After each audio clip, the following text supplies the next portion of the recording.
Hi every one. ഇന്ന് നമ്മുടെ ചാനലിൽ ഡിസ്കസ് ചെയ്യാനായിട്ട് പോകുന്നത് ബയോളജിയിലെ പ്രീവിയസ് ഇയർ ക്വസ്റ്റ്യൻസ് ആണ്. അപ്പോൾ ഇതിനു മുൻപ് നമ്മുടെ ചാനലിൽ PYQൻ്റെ പാർട്ട് 1, പാർട്ട് 2 വീഡിയോസ് അപ്ലോഡ് ചെയ്തിട്ടുണ്ട്. അപ്പോൾ അത് കാണാത്തവരാണെങ്കിൽ അത് കണ്ടതിന് ശേഷം ഇത് കാണാനായിട്ട് ശ്രമിക്കുക. അപ്പോൾ നമുക്ക് വീഡിയോ സ്റ്റാർട്ട് ചെയ്യാം. ഫസ്റ്റ് ക്വസ്റ്റ്യൻ, പ്രോജക്റ്റ് ടൈഗറുമായി ബന്ധപ്പെട്ട് താഴെ കൊടുത്തിരിക്കുന്നവയിൽ ശരിയായത് തിരഞ്ഞെടുക്കുക. അപ്പോൾ 3 പ്രസ്താവനകൾ തന്നിട്ടുണ്ട്. ഒന്നാമത്തെ പ്രസ്താവന, ദേശീയ തലത്തിൽ കടുവകളുടെ സംരക്ഷണത്തിനായി 1972 പ്രോജക്റ്റ് ടൈഗർ ആരംഭിക്കുന്നത്. ഈ ഒരു പ്രസ്താവന തെറ്റാണ്. പ്രോജക്റ്റ് ടൈഗർ ആരംഭിക്കുന്നത് 1973. രണ്ടാമത്തെ പ്രസ്താവന, കേരളത്തിൽ 2 കടുവ സങ്കേതങ്ങളാണ്, പെരിയാറും വയനാടും. ഇതും തെറ്റാണ്. അടുത്ത മൂന്നാമത്തെ പ്രസ്താവന, ദേശീയ കടുവ സംരക്ഷണ അതോറിറ്റിയുടെ അധ്യക്ഷൻ കേന്ദ്ര വനം പരിസ്ഥിതി വകുപ്പ് മന്ത്രിയാണ്. അപ്പോൾ ഇതിൽ മൂന്നാമത്തെ പ്രസ്താവന ശരിയാണ്. അപ്പോൾ അത് വരുന്ന ഓപ്ഷൻ സി ആണ്. രണ്ടാമത്തെ ചോദ്യം, ഒരു പ്രദേശം ദേശീയ ഉദ്യാനമായി പ്രഖ്യാപിക്കുന്നത് ഏത് നിയമത്തിലെ വ്യവസ്ഥകൾ പ്രകാരമാണ്? ഓപ്ഷൻ എ, കേരള വനം നിയമം, ബി, ഇന്ത്യൻ വന നിയമം, സി, ജൈവവൈവിധ്യ സംരക്ഷണ നിയമം, ഓപ്ഷൻ ഡി, വന്യജീവി സംരക്ഷണ നിയമം. അപ്പോൾ ഇതിൻ്റെ ആൻസർ ഓപ്ഷൻ ഡി, വന്യജീവി സംരക്ഷണ നിയമമാണ്. ഒരു പ്രദേശം ദേശീയ ഉദ്യാനമായി പ്രഖ്യാപിക്കുന്നത് വന്യജീവി സംരക്ഷണ നിയമത്തിലെ വ്യവസ്ഥകൾ പ്രകാരമാണ്. മൂന്നാമത്തെ ചോദ്യം, ഇന്ത്യയിലെ ആദ്യത്തെ ജൈവമണ്ഡല റിസർവ് അല്ലെങ്കിൽ ബയോസ്ഫിയർ റിസർവ് ഏതാണ്? Option A, Nilgiri, option B, Sundarbans, option C, Nandadevi, option D, Gulf of Mannar. Answer option A, Nilgiri. ഇന്ത്യയിലെ ആദ്യത്തെ ജൈവമണ്ഡല റിസർവാണ് നീലഗിരി. അടുത്ത ചോദ്യം, ഇന്ത്യയിൽ ഏറ്റവും കൂടുതൽ വനാവരണം അല്ലെങ്കിൽ ഫോറസ്റ്റ് കവർ ഉള്ള സംസ്ഥാനം ഏതാണ്? Option A, Madhya Pradesh, option B, Arunachal Pradesh, option C, Odisha, option D, Maharashtra. Answer option A, Madhya Pradesh ആണ്. ഇന്ത്യയിൽ ഏറ്റവും കൂടുതൽ വനാവരണമുള്ള സംസ്ഥാനമാണ് മധ്യപ്രദേശ്. അടുത്ത ചോദ്യം, താഴെ കൊടുത്തിരിക്കുന്നവയിൽ ആഗോളതാപനത്തിൻ്റെ സൂചകങ്ങൾ ഏതാണ്? 1, സമുദ്രനിരപ്പ് ഉയരുന്നത്, 2, ആവാസ വ്യവസ്ഥയിലെ മാറ്റങ്ങൾ, 3, ഐസ് ഘടനയിൽ ഉണ്ടാകുന്ന മാറ്റങ്ങൾ. ഇതിൻ്റെ options option A 1, 3, option B 1, 2, option C 1 മാത്രം, ഓപ്ഷൻ ഡി 1, 2, 3. ഇവിടെ തന്നിരിക്കുന്ന 3 എണ്ണവും ആഗോളതാപനത്തിൻ്റെ സൂചകങ്ങളാണ്. അപ്പോൾ ഇത് വരുന്ന ഓപ്ഷൻ ഡി 1, 2, 3. അടുത്ത ചോദ്യം, കരിമ്പുഴ വന്യജീവി സങ്കേതത്തെക്കുറിച്ച് ശരിയായ പ്രസ്താവന തിരഞ്ഞെടുക്കുക.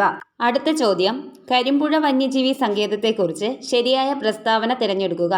ഒന്നാമത്തെ പ്രസ്താവന, കേരള വന നിയമങ്ങളിലെ പ്രത്യേക അധികാരം ഉപയോഗിച്ച് സർക്കാർ വന്യജീവി സങ്കേതമായി വിജ്ഞാപനം ചെയ്തത്. ഇത് തെറ്റായിട്ടുള്ള ഒരു പ്രസ്താവനയാണ്. രണ്ടാമത്തത്, ചോലനായ്ക്കന്മാർ താമസിക്കുന്ന മാഞ്ചേരി കോളനി വന്യജീവി സങ്കേത പരിധിയിൽ നിന്ന് ഒഴിവാക്കിയിട്ടുണ്ട്. ഇത് ശരിയായിട്ടുള്ള പ്രസ്താവനയാണ്. മലപ്പുറം ജില്ലയിലെ ന്യൂ അമരമ്പലം സംരക്ഷിത വനത്തിൻ്റെ ഭാഗങ്ങൾ വന്യജീവി സങ്കേതത്തിൽ ഉൾപ്പെട്ടു വരുന്നു. ഇതും ശരിയായിട്ടുള്ള പ്രസ്താവനയാണ്. ഇതിൻ്റെ ആൻസർ ഓപ്ഷൻ സി 2 and 3. അടുത്ത ചോദ്യം, ഡോണ്ട് ബൈ ട്രബിൾ എന്നത് ഏത് സംഘടനയുടെ നേതൃത്വത്തിലുള്ള പ്രചാരണ പരിപാടിയാണ്? Option A, sites, option B, traffic, option C, FAO, option D, UNEP. ഇതിൻ്റെ ആൻസർ ഓപ്ഷൻ ബി, ട്രാഫിക് ആണ്. അടുത്ത ചോദ്യം, IUCN വർഗീകരണം അനുസരിച്ച് സഹ്യപർവ്വത വനങ്ങളിൽ ഗുരുതര വംശനാശ ഭീഷണി അല്ലെങ്കിൽ ക്രിട്ടിക്കലി എൻഡേഞ്ചേർഡ് നേരിടുന്ന വിഭാഗത്തിൽപ്പെട്ട ജീവി ഏതാണ്? 1, മലബാർ വെരുക്, 2, സിംഹവാലൻ കുരങ്ങ്, 3, വരയാട്. ഓപ്ഷൻ എ 1 മാത്രം, option B 1, 2, option C 2, 3, option D 1, 2, 3. ഇതിൻ്റെ ആൻസർ ഓപ്ഷൻ എ 1 മാത്രം. അടുത്ത ചോദ്യം, കമ്മ്യൂണിറ്റി റിസർവ് സംബന്ധിച്ച് ശരിയായവ തിരഞ്ഞെടുക്കുക.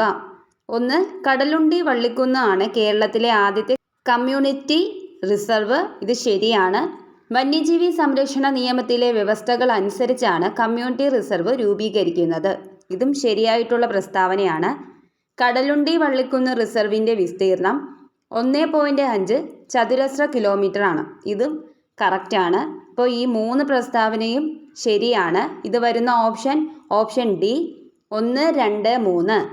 അടുത്ത ചോദ്യം, താഴെ കൊടുത്തിരിക്കുന്ന ദിനാചരണങ്ങൾ ശരിയായ രീതിയിൽ ചേരുംപടി ചേർത്തിരിക്കുന്നത് തിരഞ്ഞെടുക്കുക.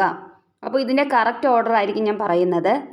ജനുവരി 5 ദേശീയ പക്ഷിദിനം, ഏപ്രിൽ 22 ഭൗമദിനം, സെപ്റ്റംബർ 16 അന്താരാഷ്ട്ര ഓസോൺ ദിനം, മെയ് 22 അന്താരാഷ്ട്ര ജൈവ വൈവിധ്യ ദിനം.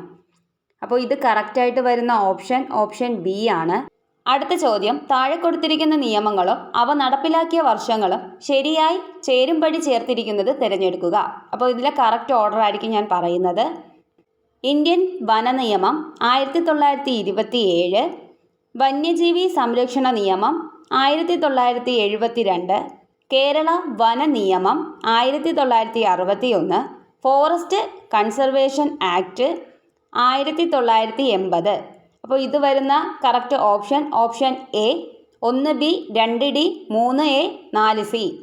അടുത്ത ചോദ്യം, കേരളത്തിലെ ആദ്യത്തെ റിസർവ് വനം ഏതാണ്? Option A Nilambur, option B Konni, option C Nelliyampathy, option D Periyar. ഇതിൻ്റെ ആൻസർ ഓപ്ഷൻ ബി കോന്നിയാണ്. അപ്പോൾ കേരളത്തിലെ ആദ്യത്തെ റിസർവ് വനമാണ് കോന്നി. അടുത്ത ചോദ്യം, ഓപ്പറേഷൻ തണ്ടർ 2023 നടത്തിയത് എന്തിനു വേണ്ടിയായിരുന്നു?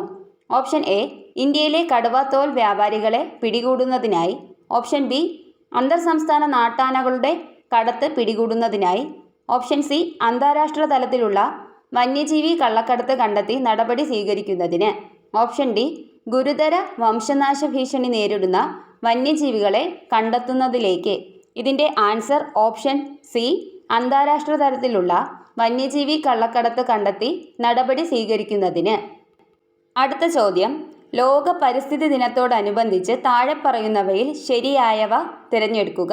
ഓപ്ഷൻ എ യുനെപ്പിൻ്റെ പ്രഖ്യാപനം അനുസരിച്ച് 2024 ലോക പരിസ്ഥിതി സമ്മേളനത്തിന് ആതിഥേയം വഹിച്ച രാജ്യമാണ് സൗദി അറേബ്യ.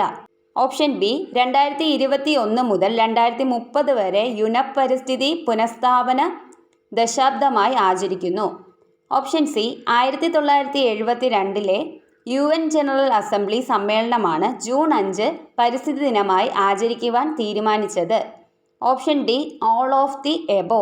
ഇതിൻ്റെ ആൻസർ ഓപ്ഷൻ ഡി ആണ്, ഓൾ ഓഫ് ദ എബോ. ഈ തന്നിരിക്കുന്ന 3 പ്രസ്താവനകളും ശരിയാണ്. അടുത്ത ചോദ്യം, താഴെ പറയുന്നവയിൽ പ്രോജക്റ്റ് എലിഫൻ്റ് രൂപീകരിച്ചതിൻ്റെ ഉദ്ദേശ ലക്ഷ്യങ്ങൾ ഏതാണെന്ന് കണ്ടെത്തുക. 1. കാട്ടാനകളുടെയും അവയുടെ ആവാസ വ്യവസ്ഥയും ഇടനാഴികളും സംരക്ഷിക്കുക. 2.